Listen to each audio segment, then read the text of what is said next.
Jerome?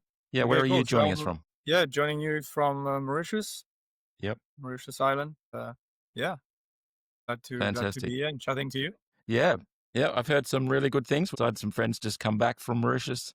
They had a great Yeah. time. You've got to be, there's some places in Mauritius I understand you've got to be pretty good. Some of the waves are about kind of 2 k's out Yeah, in your location, but when you get out there, they're pretty spectacular from what I understand. yeah, completely. Yeah, the spot of Le Morne is very well known for kiting, windsurfing, and now winging. A little bit more technical when you're a winger because there's not that much water in the lagoon. So you've got to be able to get going quickly and then go over some shallow spots and then head to the waves. So yeah, but as you said, once you do get to the waves, it's magical. It's almost like this wave was made for winging. It's just perfect. I've seen some pretty good video footage, that's for sure. Yeah. Sadly, my friend lost their GoPro. Such was the kind of the height of some of those waves and the No, movement no, out there. But she managed to get some footage down. She was there for a few days, so that's good. yeah. Yeah. And Leopold, where are you joining us from? I'm based at Lake Chiemsee. It's a big lake in southern Germany, but not so famous, not so much wind. It's like 40 minutes from Munich. Yep. And I'm working actually in Munich, and that's also where the Duotone R&D is based, close to Munich. Yep. So you're both working with Duotone designing foils. It'd be good to hear, how did you get into that? And what's your background and what does the role involve? So maybe if we could start with you, Jerome. I actually studied in Perth in Western Australia. Started doing some mechanical engineering there. And this picture is actually from Woodman Point, where I was doing a Yeah. lot of kiting back in the days. And back then, that's when I learned how to use the CAD softwares, SolidWorks in particular, which is what I'm using to design hydrofoils. So it started with me originally designing the click bar. I don't know if you're familiar with the, the kite click bar from Duotone. Does that Yep. ring a bell? So Yeah, yeah, yeah. that was a design that I worked on back in 2019 when I was at university, and a few years later, I ended up selling the patent that I had on this kite bar to Duotone, and that's how I kind of got my foot through the door, and I started working with them. Couple of years after that, foiling started getting bigger and bigger, and they they were just starting their foil range. And on my side, I was also playing around, designing and building hydrofoil with a friend of mine. And yeah, at some point, Ken Wiener, who was the original foil designer for Duotone, he suddenly had to make the kites, the wings, and the foils, and it was just way too much for him. So they approached me and they asked, "Yeah, would you be interested to start doing the foils for us? Because obviously cannot do everything." And yeah, that's how I started. We started on the very first project, which was the Daytona foil, which was a very fast a kite foil dedicated at sort of like competition riding. And that's how we actually also straight away started working with Leopold, because the guys from Duotone wanted us to have some help from some professionals, which is what the company Leopold works for. Maybe Leopold can add a few Yeah. words about this. Yeah. So what was the foil called when we stepped in? Was this It was the Daytona, Daytona, the the first first Daytona one? for me. So yeah, it was I have a strong sailing background. What did all the sailing use classes and up to the 49er in the Olympic classes. And yeah, and after I stopped sailing, I started working at Ixent. It's a small exclusive engineering office in Munich. It came out of the America's Cup in the BMW world. We are now 7 people, so quite small. Have a lot of projects. We are doing a lot of sports and winter sports, summer sports. At the moment, no America's Cup, but we are involved in the Sail GP. We were doing the Beaker Moss. You know, this Moss boats. Yeah, yeah. Yep. Yeah, and with all those with all the background, we came together with. There was a friend of mine who was working for Duotone from sailing. He more or less connected us, and yeah, and then we kind of had a first project, and yeah, it was a really good teamwork between Jerome and on our side, and yeah, and then we just kept on moving, and we didn't know at that time that we will do a lot of so many foils and a whole, more or less a whole foil range for all disciplines. Yeah, Quite a there's long run now already. yeah. And in terms of your approach to designing foils, what's your philosophy and Duotone's philosophy? Uh, I'm very passionate writer. Like I do a lot of writing to start with, and I really like all sides of the foiling, whether it's the kite foiling, the dock starting, the surf foiling, the windsurf foiling. I really enjoy all of it. So when I'm designing a foil, I'm obviously always wanting to design something for me, like something that I would like. So of course, I want something that's performant. I want something that's easy to use, especially when we think a little bit about the commercial aspect of designing something for a big brand like Duotone. We always have this one parameter to keep in mind that it has to be able to work for a lot of people, right? So that's something that we always keep in mind. Yeah, we want it to be, I mean, it's a bit cliche to say, but yeah, we want it to be as light as possible. We want it to be as low drag as possible. We want to optimize everything, as any designer I think would want to do. And having Leopold to help me with that part, like especially all the structure and the lightweight, which is completely his forte, like it's super nice. Like I'm more of the rider and he's more like the brain, if you want. And we work well like that, where I have an idea, I want something, and then I'll bounce it back with him and see with him how we could make it work and what are our options in terms of the materials, and like that's really his expertise, right? And between the two of us, we always end up finding something that works. Yeah. And so what does that process look like? So where do the ideas come from? Obviously you're out riding, you're getting some ideas. I presume do team riders kind of get involved in that process, and where do they come in, and how does it go from idea to generation at Duotone? Yeah, so we have a nice sort of team. We are about there's about 6 of us that meet every week just for the foil, and there's 3 of us. So Leopold, myself, and Alex, who are completely dedicated 100% to the foil department. And then there's Klaas Bogert and Craig Gertenbach, who are more sort of managing the whole sort of wing division as a whole, right? So between the 5 of us, we will discuss things like, okay, where the market's going, what our dealers, what our schools asking for. And of course, because we're all of us are riders as well, what are we looking for in our day-to-day riding? So we're always brainstorming, always fighting about, one has a certain view and someone else, and it's always funny arguments between us. But at the end of the day, yeah, we spend a lot of time processing all that information and making sure that whichever direction we're going into makes sense, as a whole, as the company. Every now and then we do like a specialized product that we know is only targeted at a few individuals, but 95% of what we do as a brand is like commercial product that a lot of people can jump on and are accessible. So yeah, it'll just to come back to your initial question, it will start, I would say, yes, often from me. Like I will come and I'll have an idea and I'll pitch it during our meeting, and I'll say, hey guys, how about we do this? And then we discuss it as a group and we go for it or not. And from there onwards, we work with Leopold and all the rest.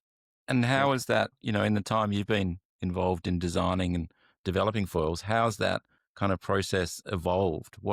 Is it pretty well the same sort of process as always been, or is there sort of new technology, new tools that have come in place? What are the changes been? I mean, you clearly recognize that the whole foil market is it's getting much more scientific, or there's much more research in the background. There's more. Some brands are really collecting data, doing all the stuff we are also doing, and that's what you definitely recognize. At the beginning, it was more the designers, which were the yeah the artists which came around with the nice idea, and now it's more and more getting to logical steps which are going more and more in the same direction. But yeah, coming back to the question before, what Jerome said, it's super interesting always. So many times, sometimes the new ideas are just a logical step, which is the next step, and everyone agrees on it because it's the next thing to do.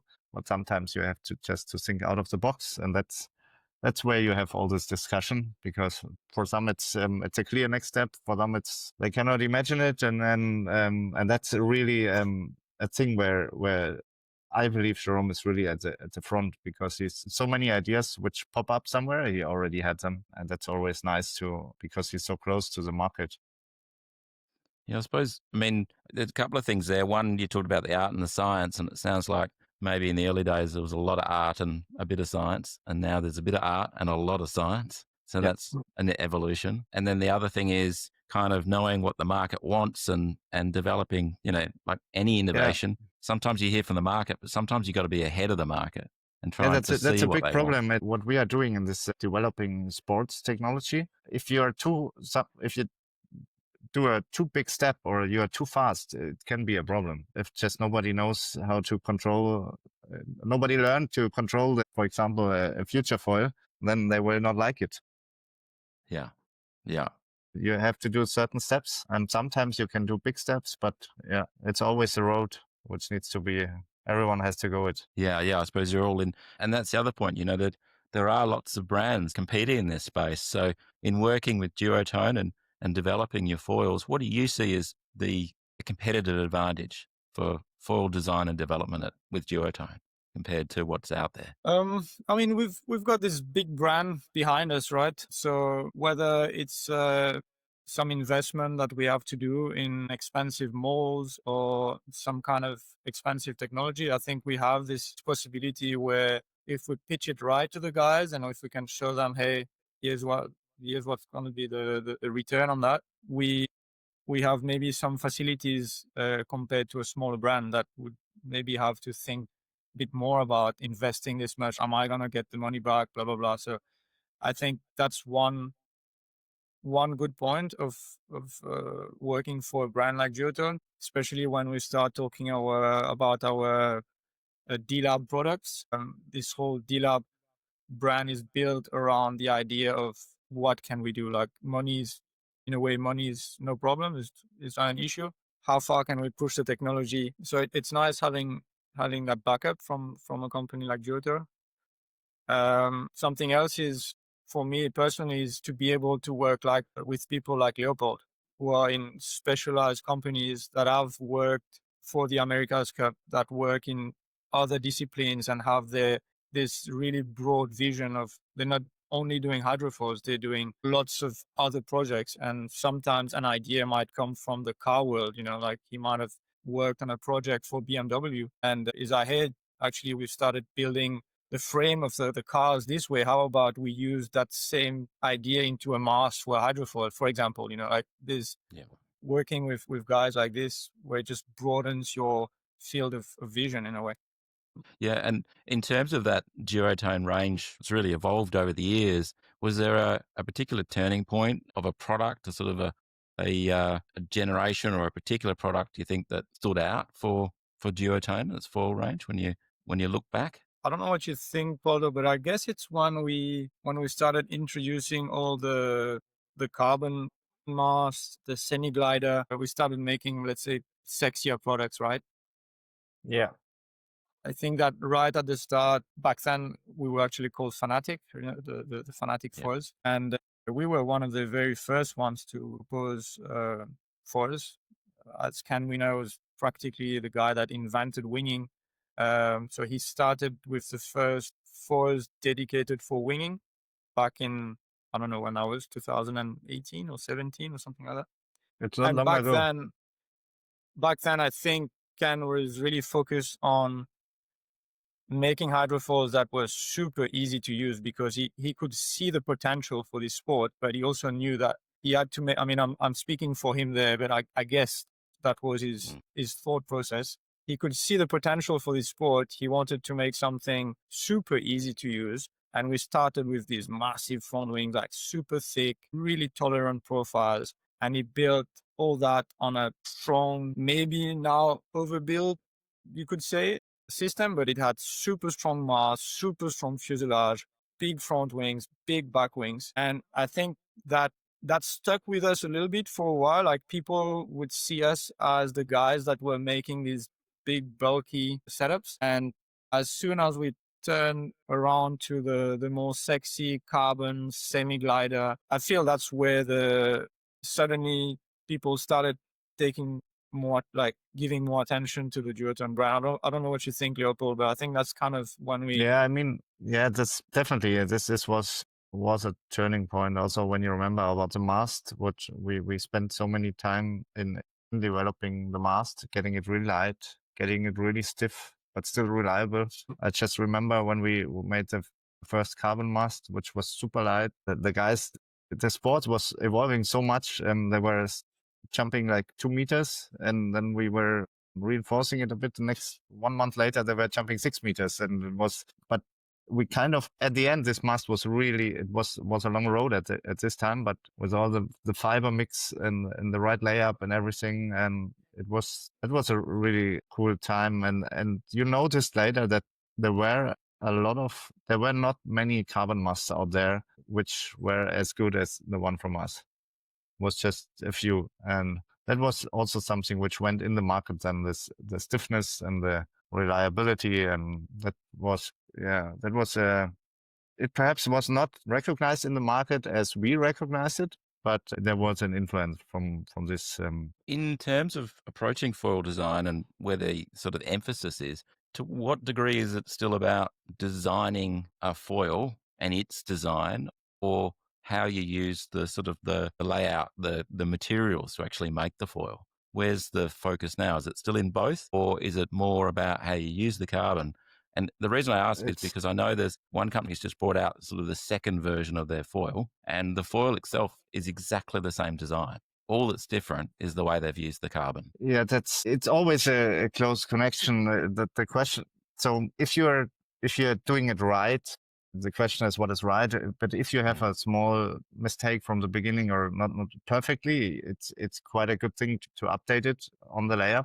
Sometimes also we have to update sometimes when you just recognize a different load case or the sports evolves and they are using it differently, and then you need to adjust it.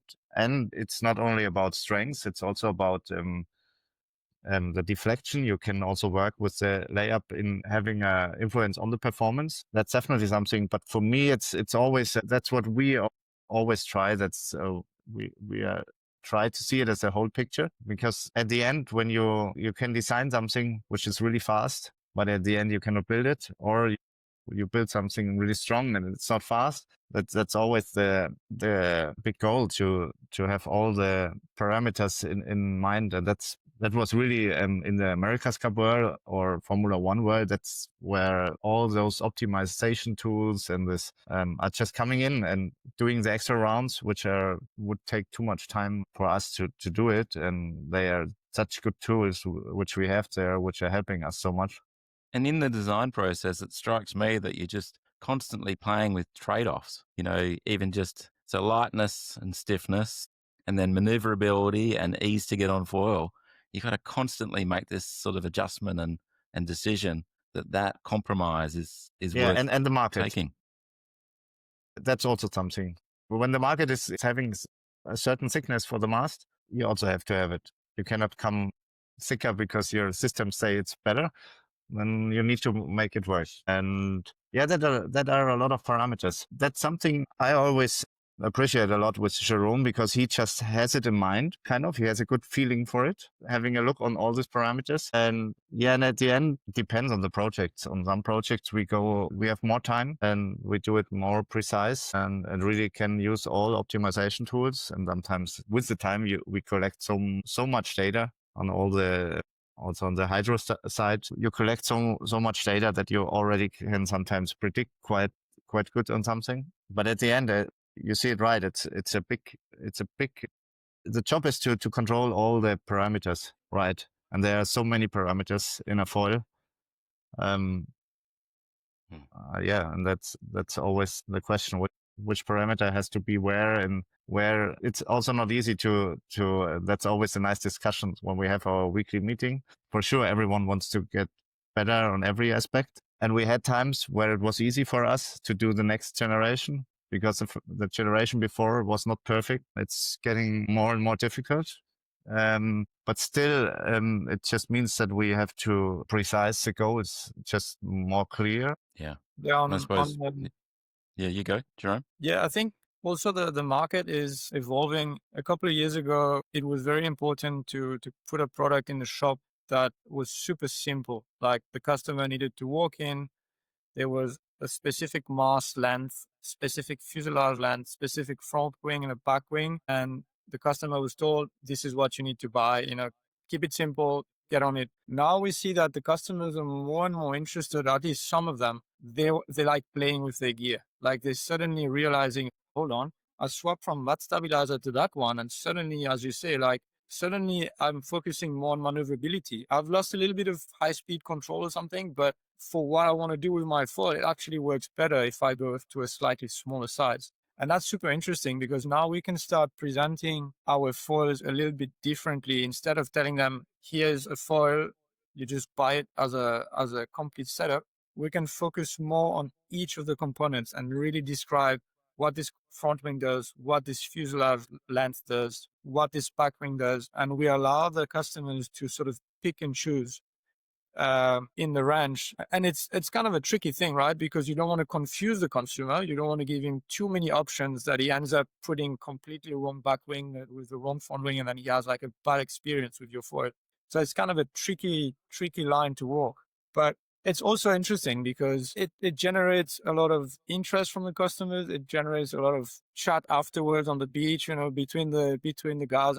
Today I went out with a smaller fuse. It's part of the whole riding experience, right? Like playing with your gear. And I feel like we're just getting into it. It's things that we do as designers. We are constantly playing with these parameters. Except we're like a couple of years ago, we were playing with them so that at the end we could propose the one thing that works for the mass. Now we're playing with them and we are able to tell the customers, here's what's going to happen when you pick this. Here's what's going to happen. So I think that's interesting. We're kind of passing more and more knowledge to the customer, actually, if you know what I mean. Yeah. Yeah, Yeah. I And mean, with the tech talks, that's quite a good tool you were doing, sure. But yeah, that I think that's a really good point. Jerome just mentioned. I think in the past that it's still our goal. When you see a full range, the goal is that you can change the front wings or the whole foil setup. And you don't have to move your mast because just at the beginning you recognized when you had foils and you were changing the size and suddenly you had to move your mast forward and backwards, and it's just too difficult for a beginner or for guys getting into the sport which want to change their foils. And then you have you buy the one foil smaller and you cannot ride it because the mast is wrong. And that's something we are still tracking quite a lot. And also the stiffness, that they feel the same. They have the same flex through the whole family of one type of foil.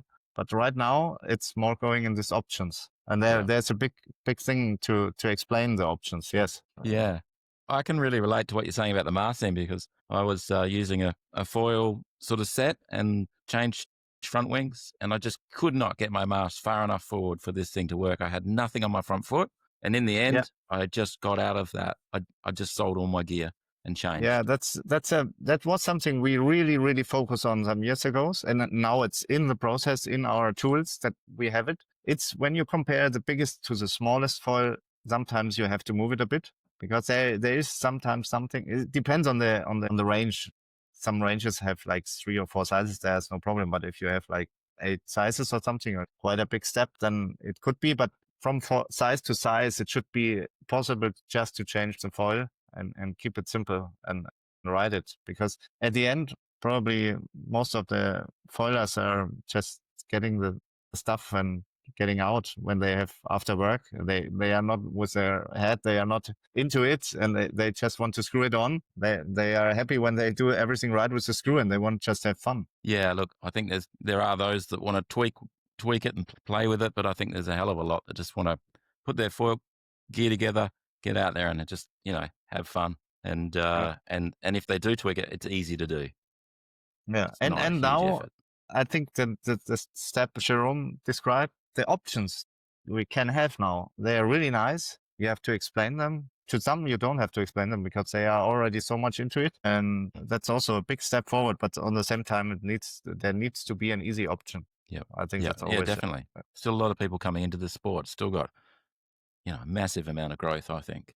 there are so many things you can do wrong on the foil setup. Still, if it's easy, if you remember, Yeah. Jerome, there were. I mean, one of the things I did, I just assumed I had to move my foil forward one stage when I changed my front wing, and it made it really, really unstable. And I felt like I was just not good enough for that smaller foil. And then one day I just moved that mast back, and it just, the whole thing stabilized again. And I'm like, geez, I've been doing this for a little bit. That's pretty straightforward. Yeah. It was a bit of a silly mistake, but the difference it made was just massive. Getting these things right. Yeah. Um, Jerome, do you want to talk through some of the kind of latest models and kind of who they're designed for anyone that's not as familiar with the Duotone foil range? So I suppose the latest foils we've launched are the Carve 3.0 and the Blitz. So the Carve 3.0 is our wave slash freestyle front wing. So it's a, let's say, medium aspect ratio around 7 or 7.5 aspect ratio. And it works well. So for wave riding, it's going to be the wing you want to pick when the waves are quite powerful, like if you've got steep reef waves or things like that. It allows you to sit quite in a critical section of the wave and then go fast. And that same sort of high speed that you're able to achieve on these front wings is really interesting for freestylers because they can go like really, really fast just before popping out. So a lot of our team riders on the world tour, etc., they are competing on the Carve 3.0.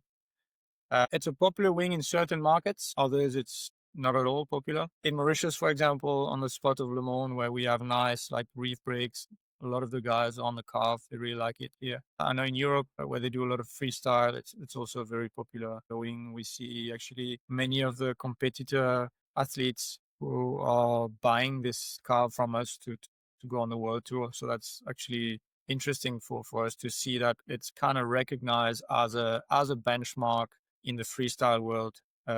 Started with the Carve 2.0, the previous generation, and now with the 3.0. Sort of we're building onto that. And the other foil that we released recently is the Blitz. The Blitz is kind of a free race foil for kite foiling, wing foiling. So something designed around just stability, like pitch stability, roll stability. You're able to get on this foil, get into your harness, and push as much as you want without that thing sort of wiggling underneath your board. Yeah, it also got a nice reviews, nice feedback so far. People are liking it. It's not really designed to compete on the world tour on the racing scene. It's more for sort of like the weekend warriors that want something easy, accessible, that like to ride fast. Not really something you want to take in the waves because it's very locked and doesn't really roll around so easily. Mm-hmm.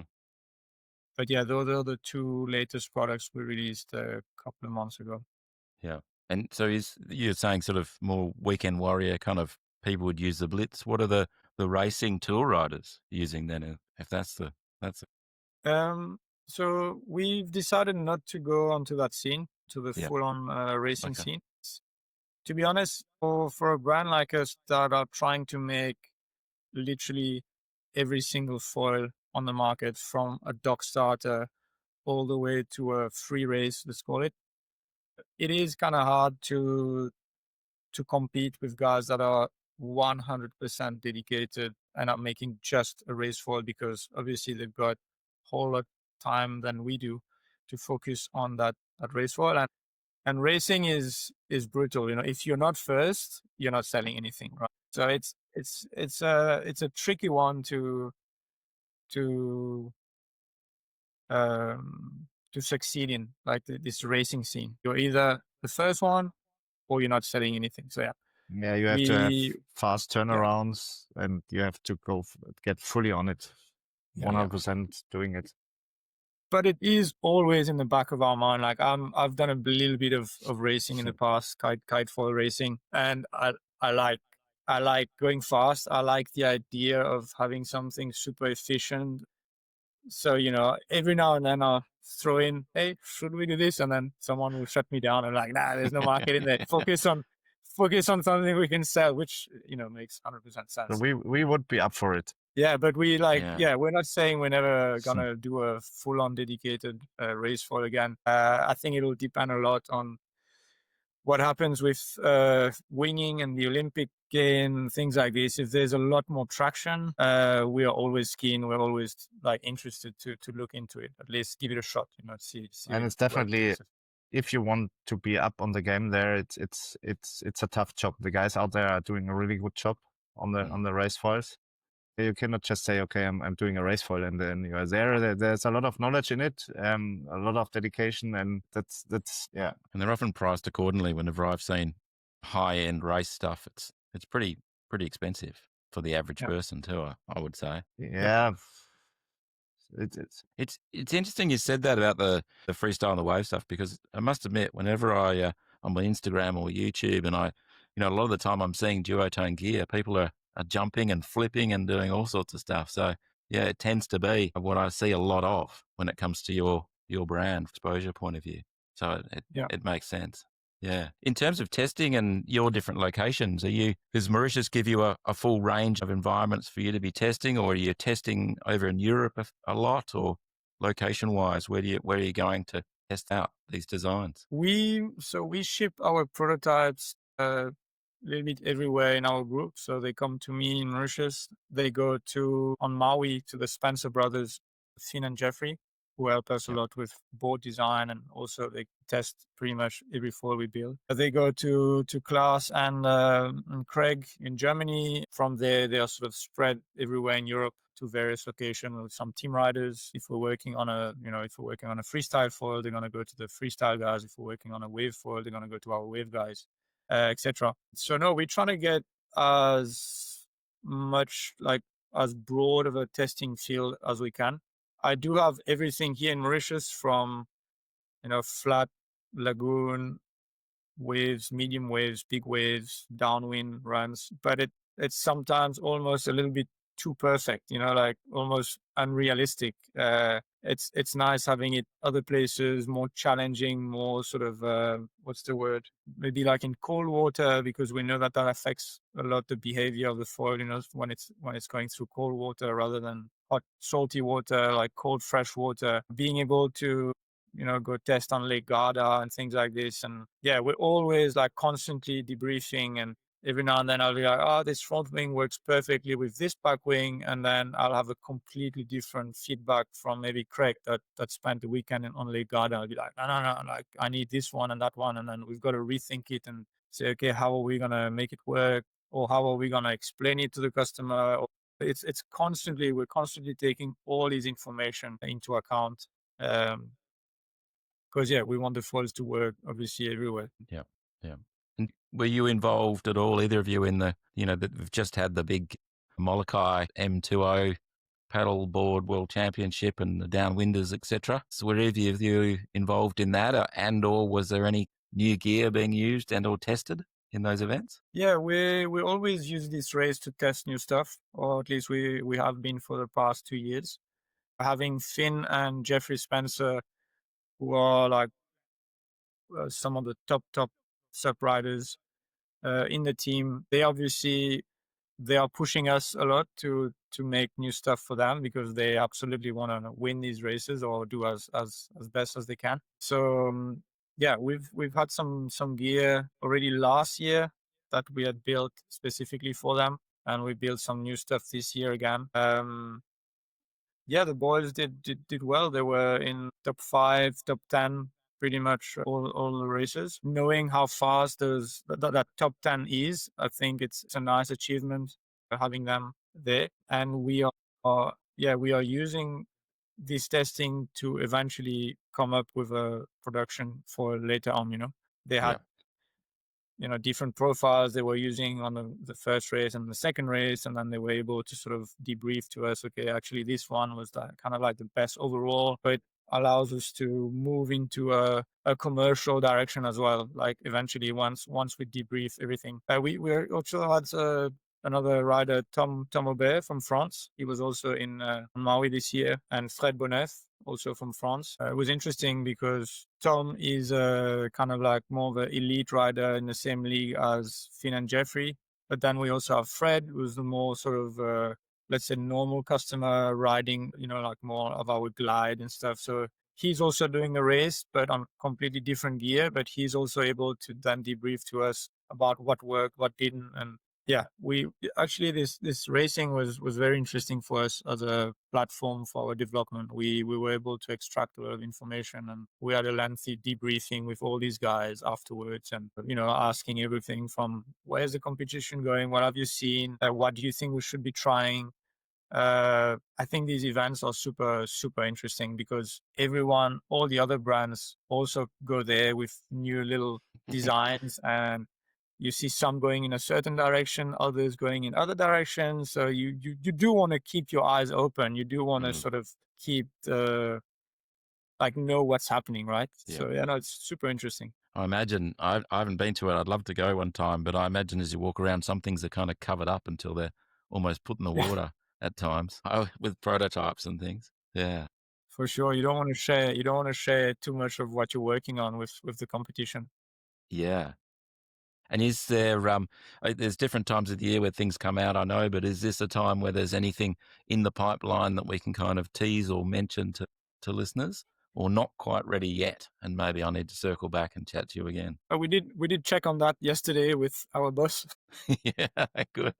Now I think we can start talking about an interesting foil we are planning to launch soon. And it's one where we think a lot of customers are going to be interesting by this foil because it's kind of like a mid to high aspect ratio foil, a good mix, that sweet spot between maneuverability and glide and pumping, and something we worked parallel with the foil assist. So we believe a lot of people are going to be interested in the foil assist, and we thought they're probably also going to be interested by this new front wing that we're bringing that works with the assist, but also works for winging, for surf foiling, for para winging. So without giving too much away, in general, something that's going to fit a lot of people and super fun, like good low end, good turning, good glide, a nice sort of middle ground. It's always a compromise, as you've mentioned earlier. We're always compromising, but we feel like this one sits nicely in. We're not looking especially for super high speeds or anything, but just actually 90% of what the guys are doing out there, like riding small waves, turning around, wanting that ease of use from a low stall speed, things like this are going to be the characteristics of this new front wing. Yeah. And will that come out similar sort of time to the foil assist, which I think is, from what I understand, towards the end of August, or will it come out some more, probably likely September or later? Yeah, we normally have our launches in September. So I think that's when the guys are planning to launch the foils. We have like one launch in September, and then often we've got one in spring around, is it April or something? It's normally our two sort of cycles where we release the gear. Yeah. So I think it's for September that they're planning to release it. I mean, I know in terms of foil assist, there's people in Perth here in Australia who've already ordered the system, and they haven't even really seen it. Hasn't been launched yet. People have already put money down. So there's a lot of excited people about it. It's got to be good for both of you because it'll bring even more attention to the foils, I imagine, because they're going to work, designed for it, as you say, in your next generations of stuff coming through. 100%, yeah. We're seeing this whole assist project as a huge plus for Duotone foils in general, because as you just mentioned, it just suddenly people are looking at our assist, and then while they're there looking at the assist, they're like, oh, hold on, let me also check the foils. So yeah, it can only be beneficial for the brand in general. Yeah. And I know neither of you can give too much away. And I am speaking to Cyril about the foil assist in a little bit, but have either of you tried the foil assist system? I've had a couple of sessions on the assist. Me not, but I was involved in the must development. Oh, right. Yeah. Great. I think it's going to be interesting because it's, I know there was a foiling competition here in Australia, and there was just one. Obviously, it was an early version. or just one that was being kind of toured around to the shops as part of the education process. And he won. The person on the Duotone foil assist beat everyone out in the waves, and everyone else was on other system or other systems, and it hadn't even been launched yet, and he took away the competition. I can just say for the parts I have seen, it looks really good. Yeah, from the performance and also from I was the also design. really impressed when I tried it. What was interesting, I think, was that it's really easy to get used to the whole ecosystem that they have between the remote, the special remote they have, to the way the foil sort of touchdowns and barely drags at all when you do have touchdowns. I think it just makes it as a more accessible option and also more performance oriented option. Yeah, exciting to see when it finally actually reaches the customers and hear the feedback, because I think it's going to be really good for the brand. Yeah, because you'll have all these people that potentially come into foiling for the first time at that beginner end, because they've got this assist system. They don't have to deal with a wing or something like that, learn every part of it. And then you've got the people that have been winging that haven't really gone proning much coming across. And then you've got proners that are sick of paddling or have seen other systems, but for some reason or other, they haven't liked them, and they're kind of looking for something different. So, yeah, it's a good time to be in foiling. I keep saying that on this podcast. I think we're pretty fortunate to be in this sport at this time. I did have a lot of I was in windsurfing in the 80s, and I enjoyed the evolution of that. From sails you couldn't even see through with no windows or very little, and you're running into each other, to almost completely clear sails. Yeah, it's interesting watching the parallels of evolution and development. When we talked before, when the time was when Ken was doing the first foils for us here, and it was, I don't know what you mentioned, 2019 or 18? Yeah, around that time, Yeah, 17, 18. Just a short time, and so many new sports evolved out of the foiling. Yeah. Yeah. And so, Leopold, are you foiling as well, or are you more involved in the science of it? They're definitely more involved in the background. I was doing this moth sailing a few years, and then more or less when I went to work with Duotone, I started to wing at some point. I knew to surf a bit before, so no kiting, but a bit surfing. And then the winging, I really enjoyed it because it's with family and everything. It's just, you have such a limited time available, and it's you can just jump on the water so fast. And on a few foils, I can also give some good comments on it. Not on the specific extreme foils, like Jerome, he can more or less ride everything. But yeah, know how to go around, to tack and jump a bit. But just a normal user, I would describe it. Yeah. Normal customer. I was going to say, it would be hard not to catch the bug being surrounded by it, I would have thought, because it is, I don't know about you guys, but I find it pretty addictive. I'm always looking at wind or waves or whatever. And I suppose one of the issues issues and good things is the more the sport evolves, the more likely we can go out in just about any conditions with some sort of product to get foiling, which is amazing. Thinking about your foils and the Duotone brand, ideally, what would you like people to think when they think about the Duotone foils and brand? What impression would you ideally like for people to have about what you're producing there with the foils? I think it's that confident of like reliability, like something that's built like well, like strong. Yeah, a bit of I don't know if it's a good thing or a bad thing to say that, but it's a little bit your Toyota Hilux, you know what I mean? Like that kind of same, being in Australian, you know your 4x4s, right? Yeah, So absolutely. Yeah, everyone's got one. I think that's kind of, well, at least that's what we try to achieve, I think, as a brand. Like we put a lot of time making sure that, we've got very little breakage. If it means going a little bit thicker than the next guy, we will do it. We will go a little bit thicker, we'll be like, hey, it's worth actually having something strong that the guy will have no issues with to start with, and then, he'll be able to sell that to the next guys. I think that's something important for us. And next to that is the ease of use, that anyone can jump on it, and you don't need to be like a professional to use the foils. I guess, I don't know if you agree with that, Leopold, but I think that's a little bit what we try to achieve. Also this what we talked about before, that everyone can just change the size of its foil without getting ahead about the mass position and the foot strap position. It's just a system you can rely on, and that you have the feeling, okay, there are guys behind it who were thinking a lot about it and testing it, and just saying, okay, now it's a really good product and we can give it on the market. That's kind of Yeah. the feeling someone should have, or that's our goal, that the customer has it. Yeah, and for example, to illustrate that maybe a little bit, you can look at our front wing connection between front wing and fuselage, which we would call the SLS connection. It might not be the sexiest out there, but we have that same connection since 2017. It hasn't changed. You can take a fuselage or a front wing from back then, whereas other brands have gone through 3, 4, 5 generations of connections because yeah, we're going to make something super slick. And then 1 year later, they have so much breakage, then they have to make it something, bulkier.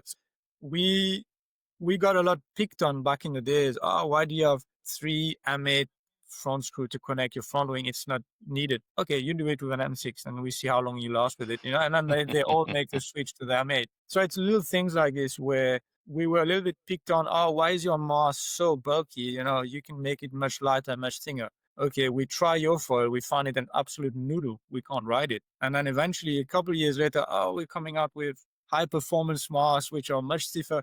Yeah, we've been doing that from a couple of years ago. Sure, they were maybe a little bit draggier and everything, but I think we recognized very early on, these things are super important. So we started and we built on that. And of course, we're trying to optimize everything, and we make our mask thinner and thinner as the years go on, but we're always making sure we achieve that rigidity, we achieve the strength. So yeah, that's why I think that comparison to the Toyota Hilux, like something you can trust, right? Yeah. Like it's gonna work, it's gonna take you out there, you're gonna come back. Of course, we have some stuff breaking. Like I'm not saying none of our gear breaks, but the percentage is tiny. It's still composite work. It's something can happen when you lay out a mast, something can happen when you lay out a front wing. But when we hear about the competition and how much it's breaking, and we look at our gear, we're like, okay, we are on the right track, and we should stay on that track. So without that's wanting really, to sound really too important.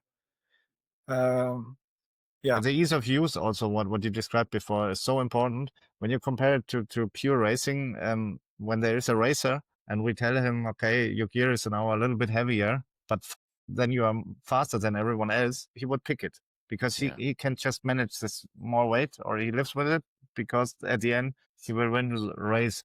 For the customers, it's so important that the ease of use is always there, and that they are just happy all around, and the compromise is set at the right level everywhere.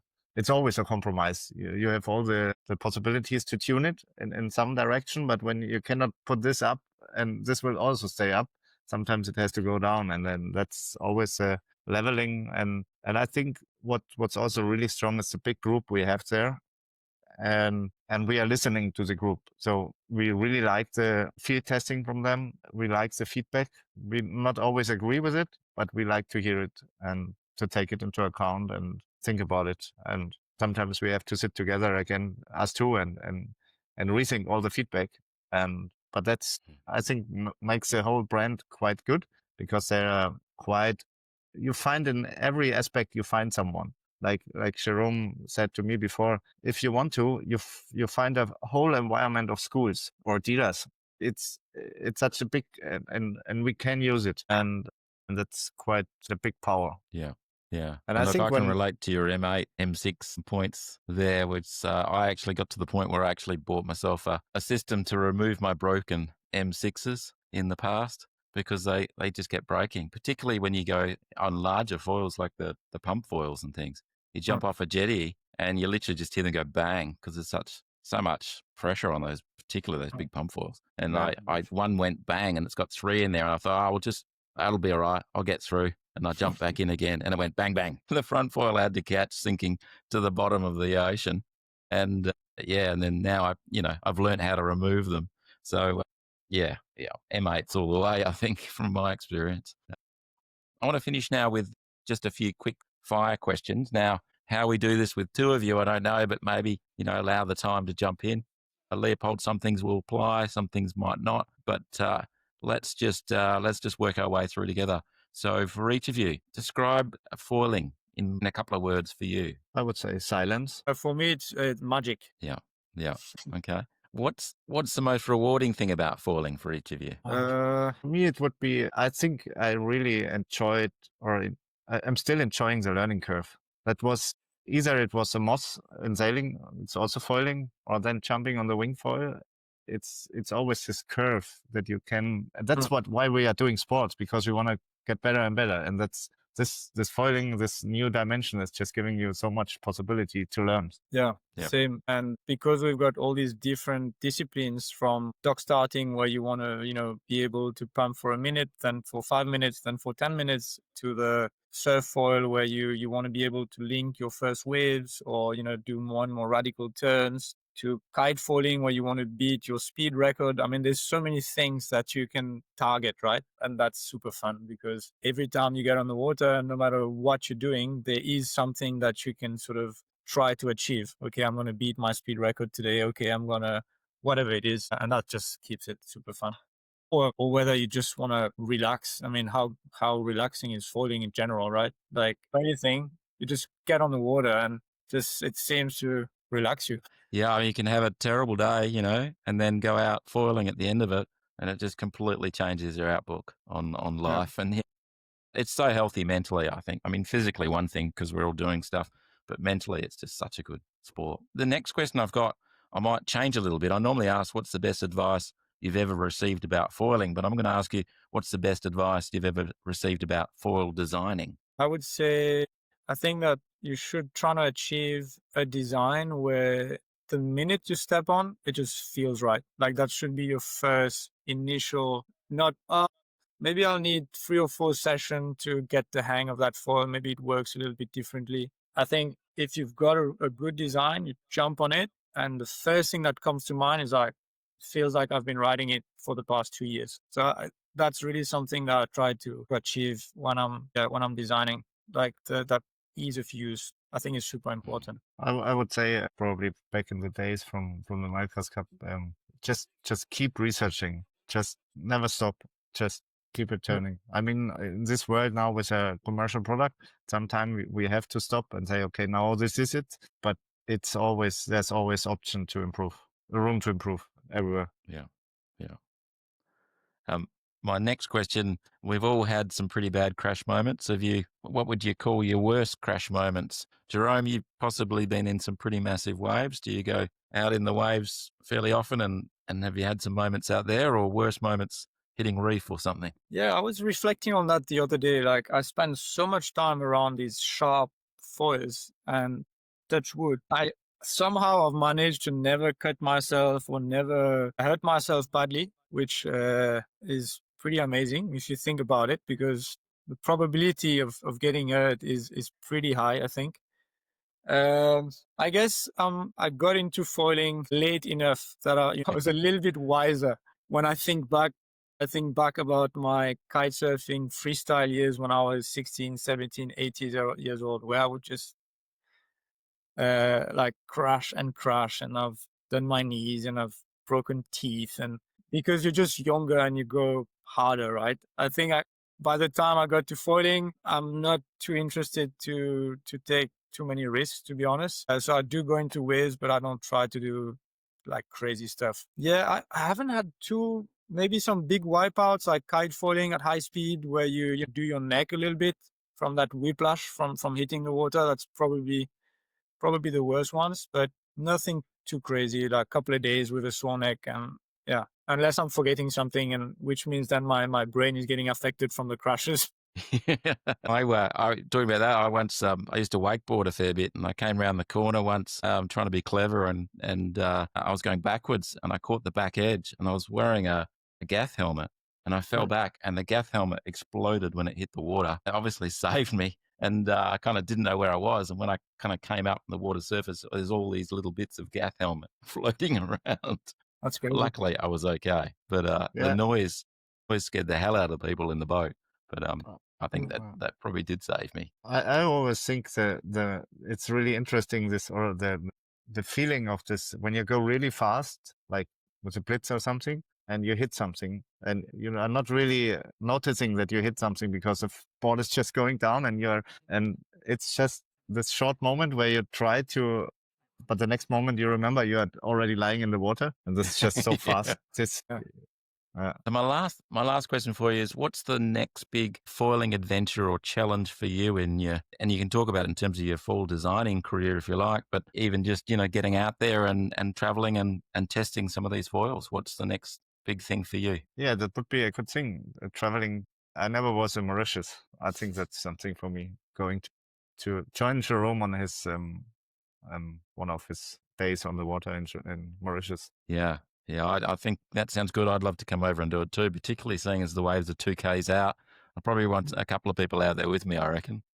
I don't know if I Yeah, go out there's there. always I go plenty, out there, but plenty I'm people. not going in the wave. Yeah. Yeah. I might just go and have a look at them myself too. Yeah. What about you, Jerome? What's your next big adventure? I don't know. This year I've been taking part in quite a few of the dealer meetings for Duotone. I really enjoy that. I really enjoy like sharing more information with the dealers, explaining there's some things that they might not have understood. Being able to actually go on the water with them and explaining, okay, try this, try that, feel it.